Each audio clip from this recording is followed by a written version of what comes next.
Close your eyes and try to remember how heavy that first plastic figure was in your hand. For most of us, it was the end of 2011. You ripped open the packaging for the starter pack, plugged a strange glowing ring into your console, and then everything changed. You put Spyro on that clear surface, and in a matter of seconds, the plastic shell on your desk turned into a living, breathing hero on your TV. It wasn't just a screen where you could choose a character, it was a link between the real and the digital world. In that instant, the line between playing with toys and playing a video game didn't just blur, it completely disappeared. It seemed like real magic.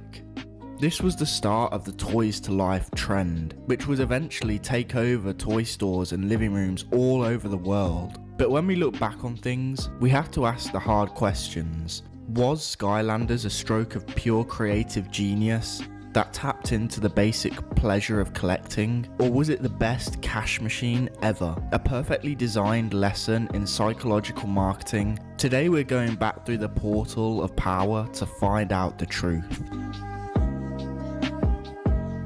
To figure out how Skylanders became a worldwide hit, we need to look at what was going on in 2011. The gaming industry was at a very interesting point in its history. The Wii had already brought everyone from toddlers to grandparents into the living room. This helped casual gaming become more popular. At the same time, the idea of Toys to Life was a gold mine that had not yet been tapped into. The PlayStation 3 and Xbox 360 were at their best for high definition gaming, but there was a huge group of people who weren't being served. Younger people who wanted something more hands-on than a regular controller, and more immersive than a simple handheld app. The phygital link between a real toy and a digital character was the lightning in a bottle moment that the industry didn't know it needed. For Activision, this was a perfect storm. They used Spyro, a well-known but somewhat dormant icon, as the gateway drug for a completely new ecosystem.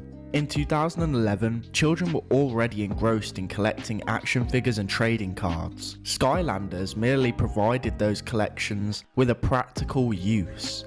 It was successful because it sold an extension of the player's bedroom rather than just a game. Although Skylanders' fundamental idea was surprisingly straightforward, it changed how we used software. Prior to 2011, your saved data was stored on an invisible physical hard drive or memory card. By placing the character's brain inside the toy itself, each figure stored its own level, gear, using near-field communication, more commonly known as NFC technology. This was a revolution in ownership. It was physically linked to your item on your shelf when you upgraded your igniter with a new flame ability. It created a phygital bond that felt like a real breakthrough in the transformation of a piece of molded plastic into a digital vessel. But at the time, innovation was more about tangibility than it was about technology. Skylanders took a different approach during a time where digital marketplaces like Steam and Xbox Live were beginning to make physical media seem outdated. It restored the tactile tabletop gaming experience. As a player, my initial reaction was a mixture of wonder and possessiveness. It seemed like a high-tech ritual to watch the portal of power read the figure while glowing with a rhythmic, multicolored light. You weren't merely hitting the start button, you were calling forth a hero. The weight of the toy in one hand and the controller in the other made a video game feel like it was in the room with you for the first time ever. The core of Skylanders is located in a studio named Toys for Bob. Despite the fact that we frequently associate large franchises with anonymous corporations, under the creative direction of Paul Reach and Fred Ford, the team aimed to capture the wonder of bringing toys to life. A dream as old as childhood itself. Rather than merely selling plastic, each elemental hero felt unique because their vision was based on personality and character design. But a creative spark requires fuel, and Activision proved it. Instead of just releasing a game, they planned a retail invasion to secure enormous shelf space and guarantee that the starter pack was only the beginning of a much larger collectible ecosystem. In retrospect, the project was a huge risk. The Toys to Life concept concept was considered a high-stakes risk by the industry at the time. Millions of plastic figurines and tangible hardware required a significant upfront investment that, if it had failed, could have easily bankrupted a smaller publisher. For the Spyro brand, which has been having trouble establishing itself, it was a make-or-break moment. However, Toys for Bob's sincere whimsy and Activision's calculated aggression worked in perfect harmony. They wagered that children would value a tangible trophy just as much as a digital accomplishment, and their gamble not only paid off, but it also completely changed the gaming industry for the next 5 years. The gameplay loop of Skylanders combined high fantasy adventures with a rhythmic, fulfilling progression system. It was fundamentally a masterclass in accessible design, isometric combat, simple environmental puzzles, and an ongoing sense of discovery served as the foundation for the experience. You were exploring a world created specifically for the characters in your collection, rather than merely completing levels that are standardized. Elemental gates were secret locations that could only be accessed by Skylanders of a particular type. For example, water, life, or undead gates could only be accessed by those respective characters. They served as both a reward and a nudge. Every new figure felt like a real expansion pack for the game world, because of the physical key and lock dynamic this produced. But the real genius was in how the characters could switch places. In most games, you had to go to a menu to change your loadout, but in Skylanders, you just switched the toy on and off the portal. This made the action feel real and smooth and way more fast-paced. A lot of critics said the game was too simple, but the character upgrade trees and heroic challenges that boosted your stats had a lot of depth. It was the perfect mix a 6-year-old could easily learn how to play, but a collector could spend hours in. This was made even deeper through the later iterations with Swap Force and Skylander Giants. It was easy to get to, but there was a layer of real RPG-like complexity on top of it. The technology was the hook, but the characters were what made the franchise great. Not only did the developers make a whole line of action figures with their own personalities, funny voice acting, and eye-catching designs, but every Skylander felt like the main character. From the crazy, trigger-happy Trigger to the stoic, undead nobility of Chop Chop, who was my always go-to when I was playing. The voice actors, including Patrick Warburton as Flynn, gave the world a Saturday morning cartoon feel that made Skylanders feel more than just plastic and toys. They were friends. You weren't just playing a game, you were in charge of a group of intergalactic defenders, each with their own funny catchphrases and on their own personal story. This made them very emotionally attached, which digital-only characters don't often do. The spark came from you owning a toy and it remembering how far you had come, so it became a trophy for what you had done. Fan culture exploded as players searched for rare variants and collectibles, such as the hard-to-find gold or glow-in-the-dark editions. This turned the hobby into a global scavenging hunt. Everybody had a main, which was the one hero they could count on the most, way before that term was used for metas in games like Overwatch. The Skylanders became icons of a generation, showing that a great character design is worth its weight in gold, or in this case, plastic. Whether you liked the elemental themes or the wide range of characters, they were all great and had something unique. I want to talk about the genius of the Portal of Power, because both literally and figuratively, it was the center of the Skylanders experience. It was the glowing heart of every game session, and was specialized with NFC reader technology, but to a kid in 2011, it was a high-tech altar, something magical. It really felt like the future when it cycled through a range of elemental colors, going from a deep ocean blue to fiery red, and then boom, your character appears on the screen right in front of your eyes, coming to life. But now that we think about it, we have to ask, did this trick hold up over time? The Portal gave players a sense of magic that modern digital DLC doesn't have at all. It felt like an event because there was a weight and a ritual to it. On the other hand, the mess of physical things and the need for special hardware for each console made things very hard for both parents and collectors, and also very expensive. The Portal is a relic from a very specific time in gaming. It was beautifully designed, and one of the most immersive experiences you could have had at that time. But in the space between between the player and the console, it seems to have died out. For that main reason, it's just becoming too expensive. And speaking about being expensive, I want to look at the business model. As we peel back the layers of nostalgia, we have to face the elephant in the room, that the Skylanders business model was a huge success that changed the way we think about downloadable content. Skylanders worked differently than other games because you had to pay for each part of the game separately. You had to have certain figures to get into certain elemental zones or find hidden soul gems. That meant the starter pack was really just a preview of a much bigger and expansive universe. Fans had a ritual of buying figures one at a time, which cost between $10 and $15 each. This put a lot of pressure on younger players to get all of them. The game was meant to always remind you of what you didn't have by showing locked icons on the screen that could only be fixed by going to the toy store. The question still stands though, was this a fair way for collecting to change, or was it always unfair? You weren't just buying a digital skin, you were also buying a high quality statue that could be used on more than one platform and had its own save data. The collection had a real value that digital microtransactions just can't match. But the huge number of wave releases and store-only versions made people afraid of missing out, which led to the modern era of battle passes and loot boxes. It was a brilliant, highly effective marketing machine that turned a video game into a lifelong hobby for some people and a nightmare for parents' wallets.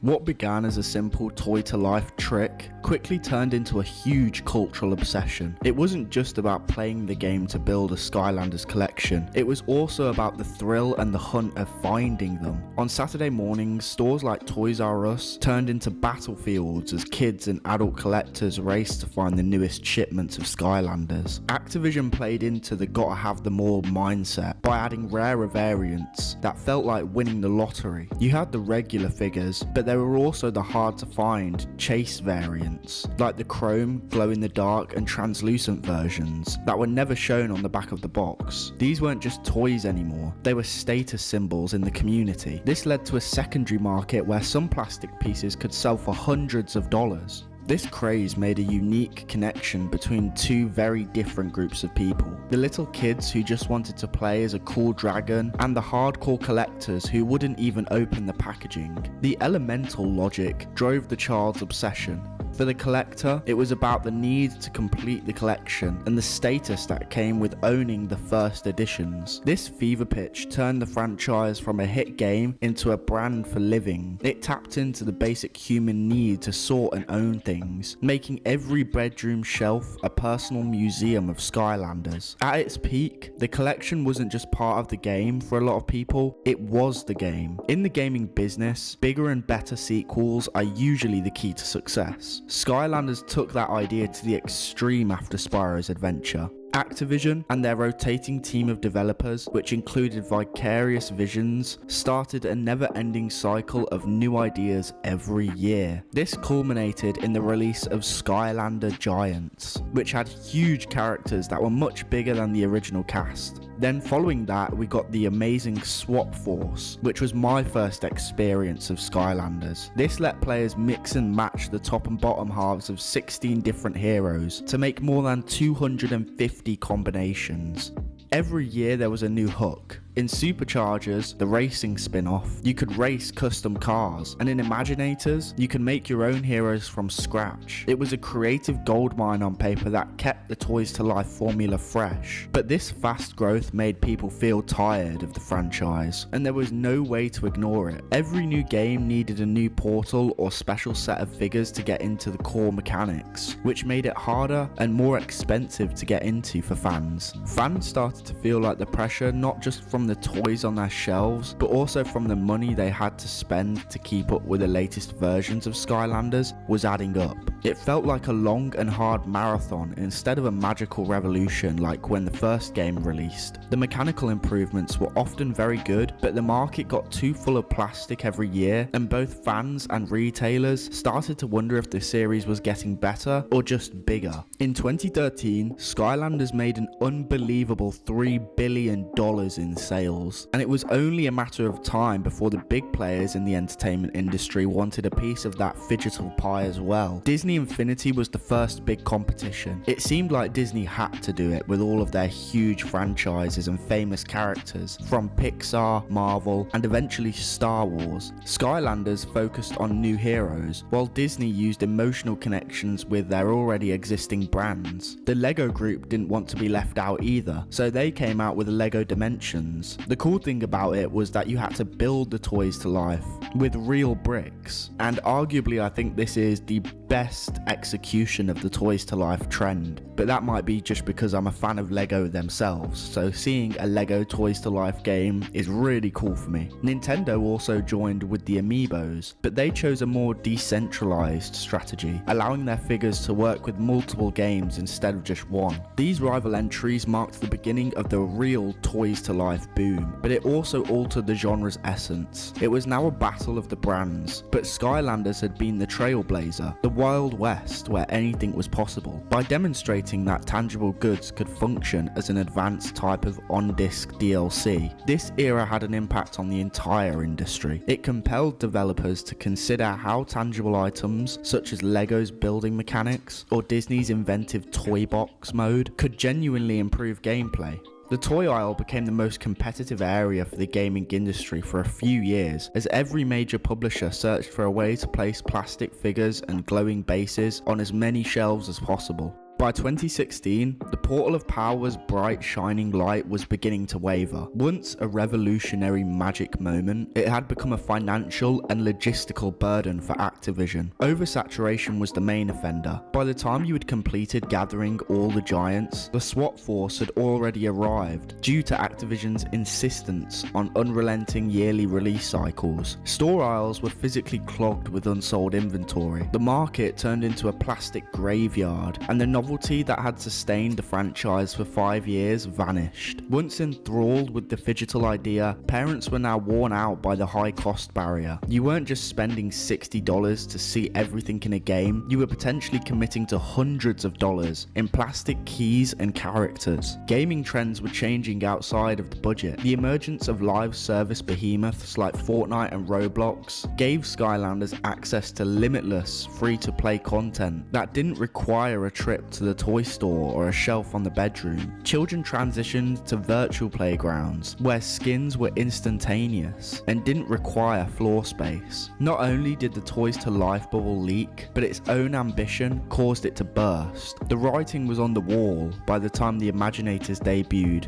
to disappointing sales. In an increasingly digital world, the series' greatest weakness was the very thing that made it unique: the physical connection. In 2026, dusting off a portal of power is like opening a time capsule to a very particular period in history of video games. A surprisingly capable action RPG remains when the billion-dollar marketing campaigns and hectic toy store rushes are removed. The gameplay is still incredibly fluid. In a contemporary setting, the elemental puzzles offer a delightful respite from the action, and the combat is fierce, and the wide range of playstyles among the enormous roster guarantees that no two run-ins are the exact same. The vivid, stylized direction of Skylands has a timeless charm that avoids the uncanny valley feeling. While the graphics in the earlier titles demonstrate their age, it still has the feel of an expensive animated film.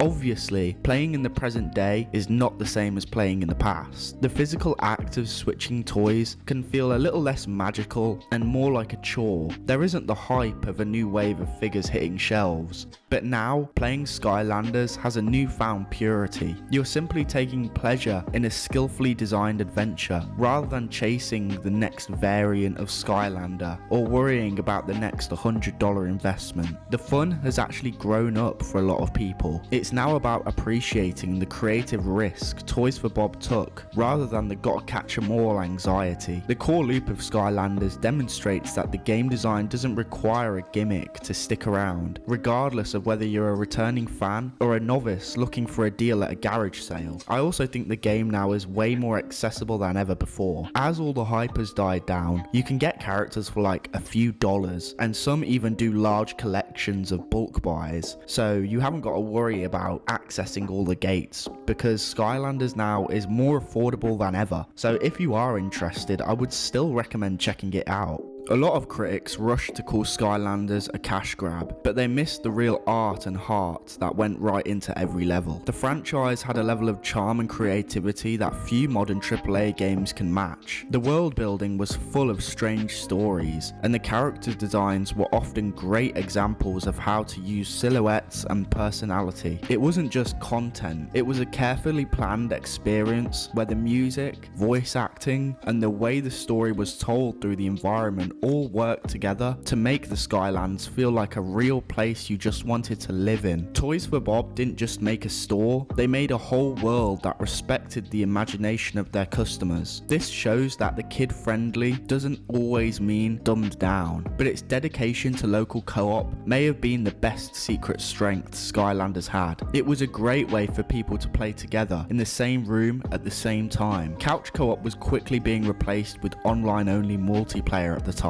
There was a special kind of magic in the air when two friends stood over the same glowing portal trying to figure out which elemental combination would work best to beat the boss. It created a shared physical space that the digital games don't usually have. This was a kid-friendly design that worked so well. It wasn't condescending, it wasn't too clean, and it put the joy of playing with a friend first. In hindsight, we can see the franchise didn't just want your money, it wanted to give you a place to make real memories with real people. However, in retrospect, there are many flaws that the game had as well. The magic was undeniable, but there was a recurring feeling of repetition in the main gameplay. The majority of levels had a strict formula. You had to enter a vibrant arena, defeat waves of elemental enemies, solve a straightforward block pushing puzzle, and then repeat until you faced the boss. For its younger target audience, this was ideal, but it meant that older players might find the experience to be a lovely but shallow grind. Even the most devoted fans were beginning to experience deja vu as they cleared the same kind of zones with slightly different plastic figures for the fourth or fifth time. However, the monetization problems continue to be the most obvious shortcoming. Despite its innovation, the physical DLC model was intrinsically limited. As the series went on, it seemed more and more predatory to lock significant parts of the game, including entire levels, to specific characters that you had to pay $10 or $15 for. The financial barrier was not only high, but also a moving target for completionists. Kids who simply wanted to see the entire story found it so frustrating when they couldn't afford the next figure.